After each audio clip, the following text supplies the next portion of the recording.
Hi, Peter here with Conversion Giant. Today we're going to talk about total visibility, what it is, and what it means for your business.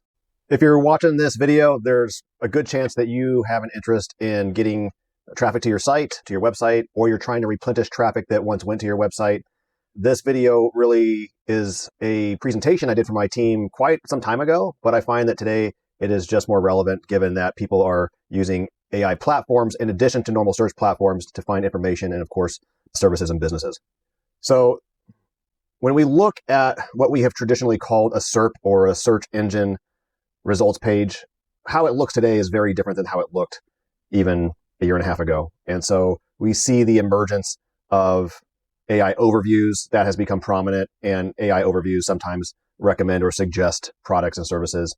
We have shopping ads as we've always seen them. That's done, I would say, by majority through PMax campaigns within Google Ads. Then you have your contextual ads like you've always had. And then in the last, again, 18 months or so, we've seen a lot of product grid style products being shown, and that's typically managed through Google Merchant Center. So when we talk about optimizing for search, a lot of times we're looking at how do we get seen above the fold. That's where most of the clicks happen. That's where most of the attention goes.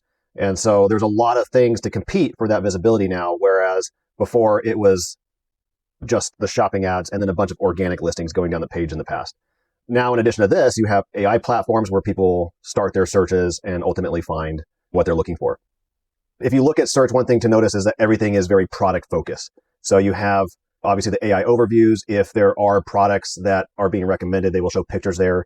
Google has been serving lots of shopping ads or PMax ads at the very top. And I would say it's even gone a long way and diminished the amount of contextual ads, especially since the product grids tend to show up more and more on these search results pages.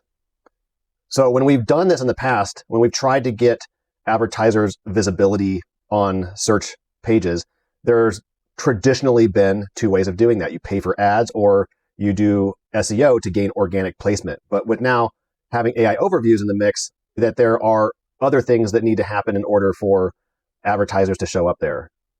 And I'm just going to say that we don't know what to call optimization for AI. There's been so many names. LLM SEO or AIO or AEO is the notion of optimizing to show up as suggested content in an AI result, whether that be in an AI overview or on a platform like ChatGPT. So we're no longer just optimizing for search engines. We are very much still doing that, but we also have to include efforts that go into optimizing for AI surfaces.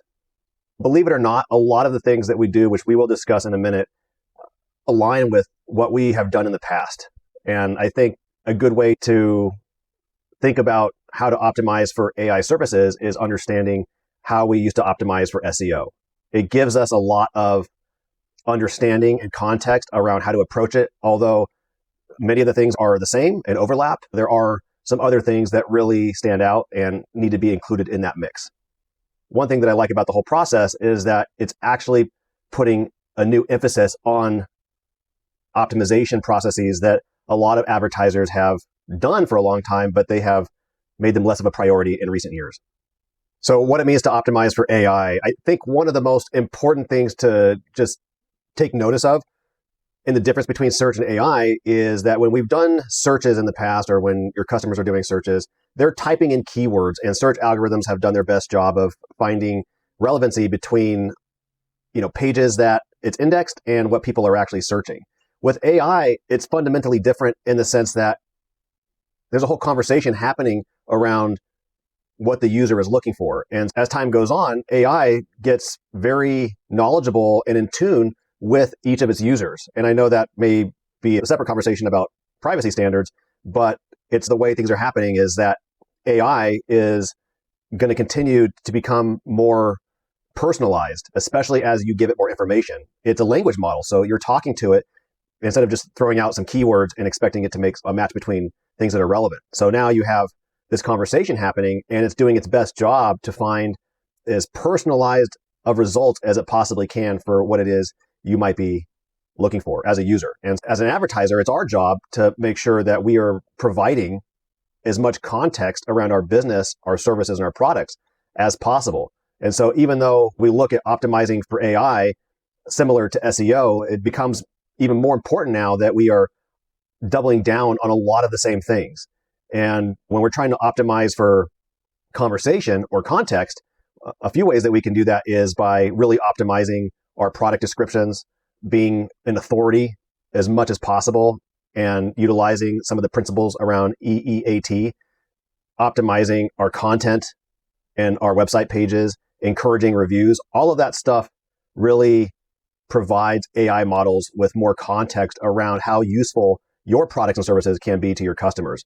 And of course, doing the things that you would typically do for SEO are even more important now. So that's things like having structured data, error-free schema, using robots.txt, and of course, keeping up with all the standard SEO best practices.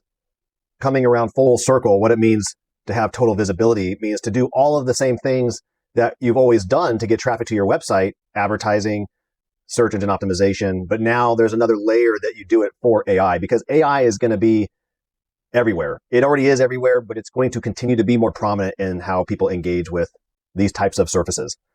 So traditionally, you hire an agency or you hire a manager internally, and you hire PPC people, and the PPC people, they do PPC stuff with the goal of having PPC outcomes. And then SEO people do SEO stuff for SEO outcomes.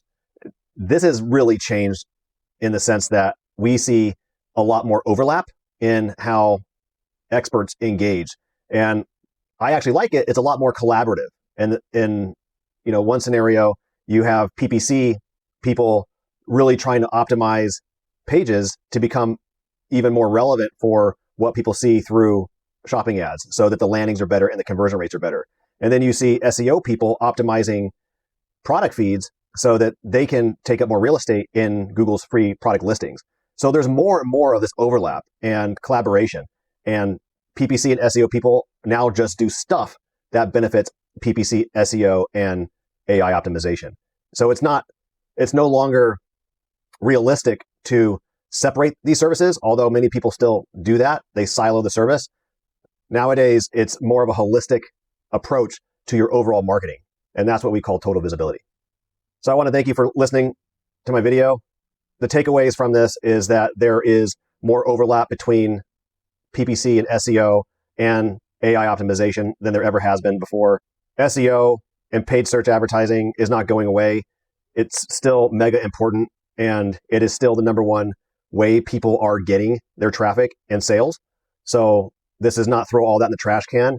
It is more so planning for the future, because again, it's no longer safe to aim where the target is. You also have to understand that we're going to a place with technology and with shopping behavior. So we really have to start aiming where that target's going to be and how we think shopping and search will be done in the future.